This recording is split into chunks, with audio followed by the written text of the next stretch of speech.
C3 presents আমাদের এই বিশেষ নিবেদন আখ্যায়িকা অডিও নিজস্ব লেখন শৈলীকে হাতিয়ার করে জনমানুষের বিনোদন জ্ঞাপনের উদ্দেশ্যে আমাদের পথ চলা। নির্দিষ্ট সময় অন্তর আমরা নিয়ে আসব এরকমই কিছু গল্পের সম্ভার।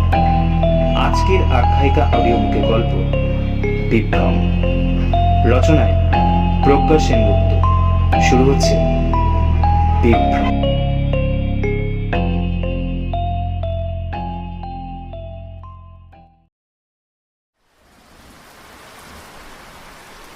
রোজ অফিস থেকে 8:30টার মধ্যেই ফিরে আসে রাজর্ষি। আজ একটু বেশি লেট হলো। একে ট্রাফিক জ্যাম, তারপর আবার বৃষ্টি। কোনো রকমে ভিজে ভিজে ফ্ল্যাটে ঢুকেই দেখলো মেইন গেটের সামনে স্নেহাশিস বসে। কি রে, এখানে বসে?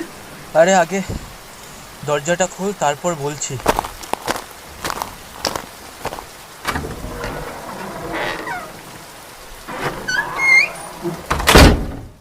কি হয়েছে বলতো তোর? শরীর ঠিক আছে তো? হ্যাঁ, আমার শরীর ঠিক আছে। উফ, কি গরম। ফ্যানটা হ্যাঁ ফ্যানটা চালা।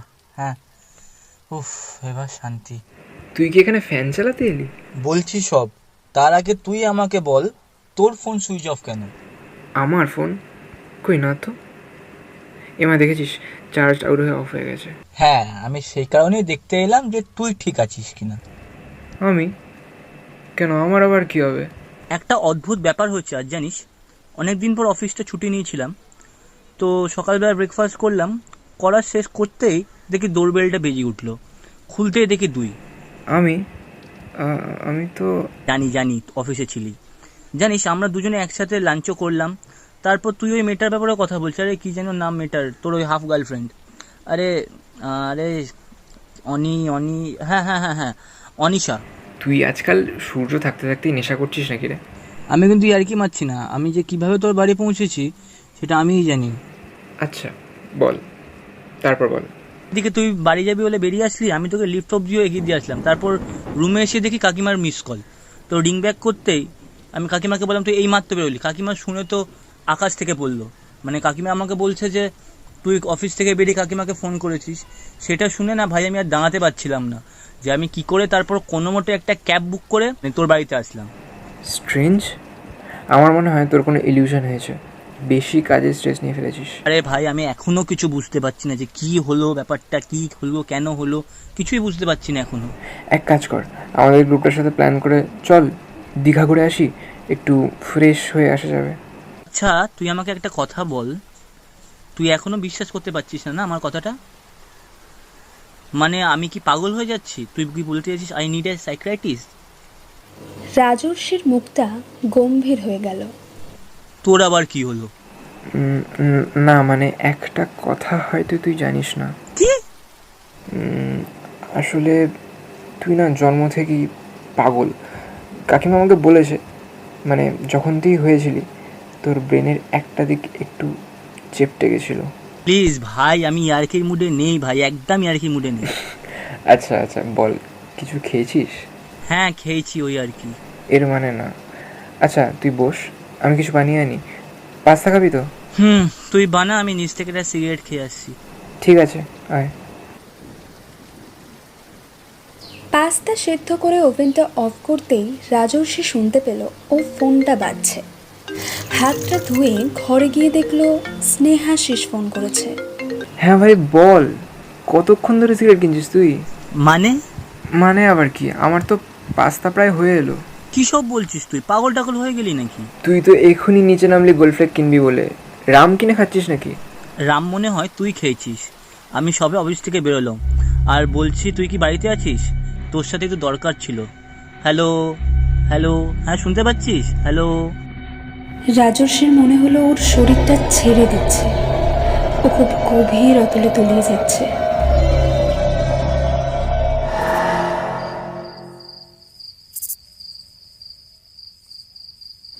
জ্ঞান যখন ফিরল তখন রাজর্ষি শুধু এইটুকুই উপলব্ধি করতে পারল যে সামনে ওর মা বসে।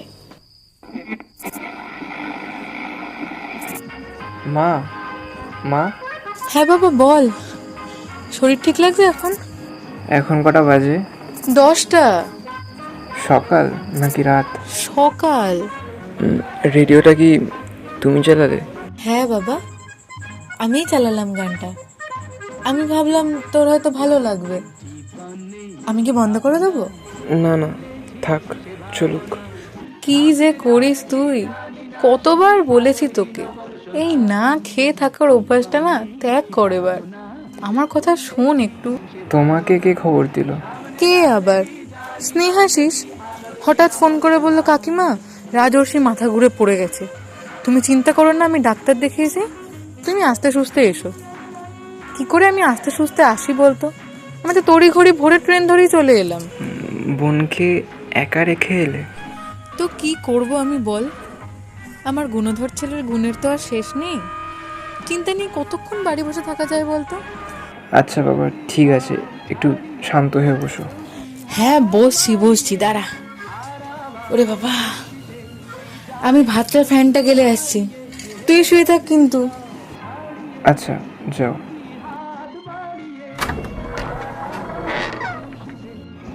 কে? আরে আমি রে, শ্রেয়াশিস। কেমন ফিল করছিস এখন? ভালো। শোন ভাই, তোকে একটা কথা বলে রাখি। আমি জানি তুই শুনলে গালাগালি করবি, তাও আমি না কাকিমাকে ফোন করে বলেছি যে তোর শরীরটা খারাপ, কিন্তু চিন্তার কোনো ব্যাপার নেই, ডক্টর দেখে গেছে, তো ধীরে সুস্থে আসার কথা বলেছি, ঠিক আছে? মানে মা তো রান্না করে। আরে ভাই, কাকিমার সাথে এই 5 মিনিট হলো আমার কথা হলো, তুই চাপ নিস না। কাকিমা সবে ট্রেনে উঠেছে, কিন্তু নৈহাটির দিকে আসতে তো টাইম লাগে, মিনিমাম 2 ঘন্টা ধরে রাখ। আমি কাকিমাকে বলেছি স্টেশনে এসে আমাকে ফোন করতে, আমি নিজে গিয়ে নিয়ে আসবো কাকিমাকে, তুই চাপ নিস না। রাজস্বীর চোখটা ঝাপসা হয়ে এলো, শরীরটা ছেড়ে দিচ্ছে, ও খুব গভীর অতলে তলিয়ে যাচ্ছে। হালকা কানে এলো স্নেহা শিশুকে ডাকছে। এই রাজর্ষি, ওই ওই রাজর্ষি।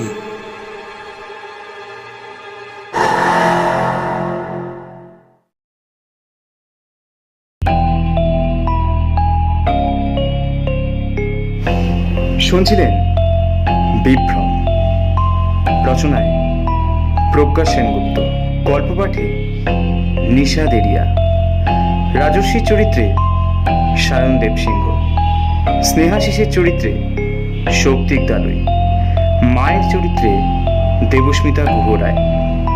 গল্পের সূত্রধার এবং শব্দ সম্পাদনায় আমি রিতম সরকার।